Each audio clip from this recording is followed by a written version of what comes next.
గుండెపోటు మరణాలు సర్వసాధారణమైపోయాయి.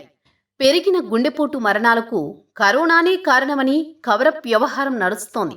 వినేవాడు కరోనా భయస్థుడైతే చెప్పేవాడు ఫార్మాసురుడు. ఈ వ్యవహారం ఎలా ఉన్నా గుండెను పదిలంగా ఉంచుకోవాలంటే ఏమి చేయాలి?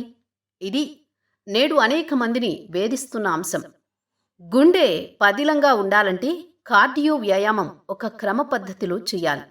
కార్డియో వ్యాయామం అంటే ఊపిరి బాగా పీల్చుకునేలా, గుండె వేగంగా కొట్టుకునేలా నడవడం.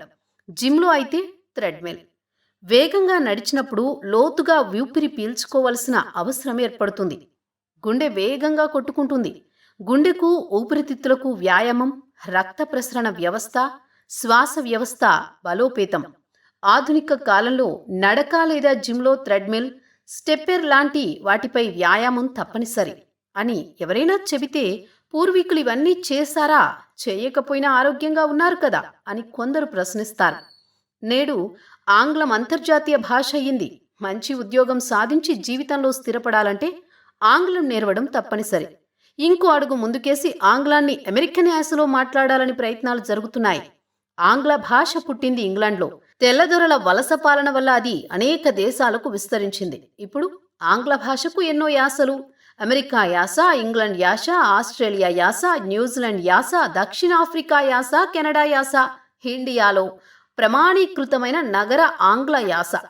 ఒక్కో భాష ఆవిర్భావం, పరిమాణంలో ఆయా ప్రాంతాల భౌగోళిక, చారిత్రక కారకాలు ముఖ్య పాత్ర పోషిస్తాయి. ఆంగ్లం పుట్టింది ఇంగ్లాండ్లో అని చెప్పుకున్నాం. ఇది చలి దేశం. సంవత్సరంలో 9 నెలలు మంచు, విపరీతమైన చలి. చలి ప్రాంతాల్లో బాగా నోరు తెరిచి గట్టిగా శ్వాస పీల్చుకుంటూ మాట్లాడితే ఏమవుతుంది? చలిగాలి నోరు, ముక్కు గుండా ఊపిరితిత్తుల్లోకి వెళ్ళి బ్యాక్టీరియా, వైరస్ ఇన్ఫెక్షన్లు సోకే ప్రమాదం ఉంది.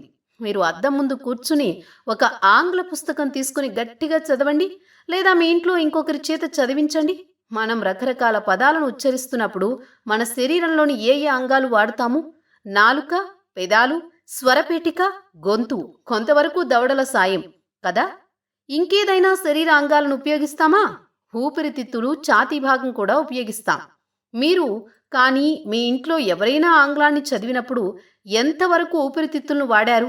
బాగా తక్కువ, అవునా కాదా? ఒకసారి టెస్ట్ చేసుకోండి. ఇప్పుడు యూట్యూబ్లో కానీ, టీవీలో కానీ బీబీసీ న్యూస్ ఛానల్ చూడండి. అమెరికా, కెనడా, ఇంగ్లాండ్ యాసలు మాట్లాడే వారిని నిశితంగా గమనించండి. వారి మాటల్లో గట్టిగా శ్వాస పీల్చుకునే అవసరం బాగా తక్కువగా ఉంటుంది. 100కి 95 మాటలు నోటి ద్వారా, అంటే కేవలం స్వరపేటిక, నాలుక, దవడలు సాయంతోనే పలుకుతారు. అంటే ఇండియన్ ఇంగ్లీష్ కన్నా అమెరికా, కెనడా, ఇంగ్లాండ్ యాసల్లో శ్వాస వ్యవస్థపై ఒత్తిడి బాగా తక్కువ. బాగా గమనించండి. ఇప్పుడు తెలుగు భాష విషయానికి వద్దాం. భారతదేశంలో బహుశా తమిళాన్ని మినహాయిస్తే అనేక భాషలకు మాతృక సంస్కృతం. సంస్కృతంలో అలాగే మన తెలుగులో అల్ప ప్రాణ అక్షరాలు, మహాప్రాణ అక్షరాలు ఉన్నాయి. ఈ క్రింది పదాలను గట్టిగా పలకండి: కలం, గంట, జలం, దయ, పలక. ఊపిరితిత్తులపై ఒత్తిడి లేకుండా ఈ పదాలను పలికేయచ్చు. క, గ, చ, జ, ద, ప. వీటిని అల్ప ప్రాణాక్షరాలు అంటారు. ఇప్పుడు ఒత్తు క, అదేనండి ఖ. అలాగే ఒత్తు గ అంటే ఘ. ఇలాంటి ఒత్తు హల్లులనే మహాప్రాణాక్షరాలు అంటారు. మహాప్రాణాక్షరాలతో వచ్చే ఈ పదాలను గట్టిగా పలకాలి: ఖజానా, తాకీదు, ఖాతా, నిఘా, ఘనం, మేఘం, ఘీకారం, ఘంటారావం. ఏమండి, ఒత్తి పలకాలి, గట్టిగా పలకాలి. వరుసగా 5-6 సార్లు పలకండి. పలికారా? ఇప్పుడు మీ గుండెను తాకండి. అది మునుపటి కన్నా కాస్త వేగంగా కొట్టుకుంటోంది, అవునా కాదా? మహాప్రాణాక్షరాలను పలికేటప్పుడు ఊపిరితిత్తుల సాయం తీసుకున్నారు. అలాగే ఛాతీని కూడా ఉపయోగించారు. ఒక్క ముక్కలో చెప్పాలంటే సంస్కృతంలో, తెలుగులో, ఇంకా అనేక భారతీయ భాషల్లో మహాప్రాణాక్షరాలను గట్టిగా చదవడం అంటే కార్డియో, గుండె ఊపిరితిత్తులకు క్రమబద్ధమైన వ్యాయామం. ఊబకాయం ఉన్న వ్యక్తులు గుక్క తిప్పుకోకుండా మాట్లాడలేరు. మాట్లాడితే ఆయాసం వస్తుంది, అవునా కాదా? మీరు తిరుమల కొండకు వెళ్లారా? ముఖ్యంగా సుప్రభాత దర్శనం చేసుకున్నారా?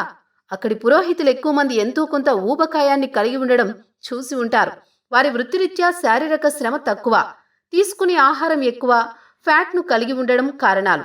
తెల్లవారుజామున 3 గంటలకు మొదలెట్టి మరో 20 నిమిషాలు శ్రీవారి సుప్రభాతాన్ని వినిపిస్తారు. చూశారా? విన్నారా? ఏదో లోకంలోకి వెళ్ళిపోయారు కదా. సుప్రభాతం అటుపై శ్రీవారి గద్యం చదువుతున్నప్పుడు పురోహితులు ఎక్కడైనా తడబడ్డం, గసపోయడం చూశారా? ఎక్కడా ఎవరూ ఊపిరి తీసుకోవడంలో అలసిపోయినట్లు కనిపించరు. కారణమేంటో ఎప్పుడైనా ఆలోచించారా? మహాప్రాణాక్షరాలు, వాటి పదాలు పలకడం అంటేనే కార్డియో. రోజు మహాప్రాణాక్షరాలను పలికే వారికి గస ఎందుకు వస్తుంది? కార్డియోవాస్క్యులర్ వ్యవస్థ దృఢంగా ఉంటుంది మరి. ఆంగ్లంలో మహాప్రాణాక్షరాలు లేవా? స్ప్లాష్, స్ట్రీట్ లాంటి కొన్ని పదాలను మినహాయిస్తే ఆంగ్లంలో మహాప్రాణాక్షరాలు లేవు. ఉండవు కూడా. ఎందుకో ఆలోచించారా? చెప్పాను కదా, వారి భాష పుట్టింది శీతల ప్రాంతాల్లో. మరి గట్టిగా ఊపిరి పీల్చుకుని మాట్లాడితే వారి ఊపిరితిత్తుల్లోకి చెమ్మగాలి, దానితో పాటే వైరస్, బ్యాక్టీరియా వెళ్తాయి. ఆరోగ్య సమస్యలొస్తాయి. ఈ విధంగా భౌగోళిక, చారిత్రక కారణాల వల్ల వారి భాషలో ఒత్తి పలికే అక్షరాలు, పదాలు లేకుండా పోయాయి. ఉన్న బాగా తక్కువ. ఇది వారి భాషా పరిణామ క్రమం, భాష చరిత్ర. అంటే ఆంగ్ల భాష మాట్లాడితే కార్డియో వ్యాయామం పెద్దగా ఉండదు. ముఖ్యంగా అమెరికా యాసను చూడండి. దీనిలో 100కి 90 మంది పదాలు నోటితో, ముక్కుతో మాట్లాడివే. ఊపిరితిత్తుల ప్రమేయం ఉండదు. మనది ఉష్ణమండల ప్రాంతాలు. ముఖ్యంగా దక్షిణాదిలో మంచు పడడం ఉండదు. ఏదో 20-30 రోజులు తప్పించి పొగమంచు కూడా ఉండదు. అందుకే ఇక్కడి భాషలో మహాప్రాణాక్షరాలు ఎక్కువ. తెలుగు భాషను ఆ మాటకొస్తే అనేక భారతీయ భాషలు సరిగా మాట్లాడడం అంటేనే కార్డియో వ్యాయామం చేయడం. ఒకసారి యూట్యూబ్లో ఎస్పి బాలుగారు పాడిన చరణ కింకిణులు, శంకర నాద శరీరాపర, శివరంజని లాంటి పాటలు చూడండి. ఇంత డీప్ బ్రీత్ తీసుకునే వెస్ట్రన్ సాంగ్స్ని ఎన్ని ఉన్నాయి చెప్పండి. ఎలాగూ యూట్యూబ్ ఓపెన్ చేశారు కదా. శంకరాభరణంలో శంకర శాస్త్రి గారు వెస్ట్రన్ మ్యూజిక్కు ఇండియన్ మ్యూజిక్ గల తేడాను వివరించమన్న క్లిప్ చూడండి. రా రా రా, రే రే రే అని పాడినప్పుడు ఎంతవరకు శ్వాస వ్యవస్థ ఉపయోగించారు? అదే ఆ ఆ ఆ అని పాడినప్పుడు శ్వాస వ్యవస్థ ఉపయోగించిన తీరు చూడండి. తెలుగు భాషను చదవక, చదివిన ఆంగ్లాన్ని మాట్లాడినట్టు మంచు యాసలో మాట్లాడితే ఎలా? మంచు యాస అంటే మంచు పడే ప్రాంతాల్లో వారు మాట్లాడినట్టు ఊపిరి వాడకుండా, అంటే ఒత్తి పలకకుండా ముక్కుతో, నాలుకతో మాట్లాడడం. మంచు యాస అంటే ఇంకేదో అనుకునేరు. మంచు యాసలో మనం మాట్లాడితే బిడ్డకు లేదా మనిషికి సహజంగా వచ్చే కార్డియో వ్యాయామం చచ్చినట్టేగా. తెలుగు భాషను మరవడం అంటే మహాప్రాణులమైన మనం అల్ప ప్రాణులమైనట్టే. ఒప్పుకుంటారా? ఇంకో మాట, మన పూర్వీకులు కాలినడకన మల్లన్న దర్శనం చేసుకోవాలంటే శ్రీశైలం వెళ్ళేవారు. వెంకన్న కోసం తిరుపతి, భద్రాద్రి, నరసింహస్వామి, అందరూ దేవుళ్ల కొండపైనే. సంవత్సరానికి కనీసం ఒక్కసారి స్వామి దర్శనం కోసం నడవాలి. అటుపై కొండ ఎక్కాలి. కొండ ఎక్కడం అంటే మరింత దృఢమైన కార్డియో. కొండ ఎక్కేటప్పుడు ఊరుకునేవారా?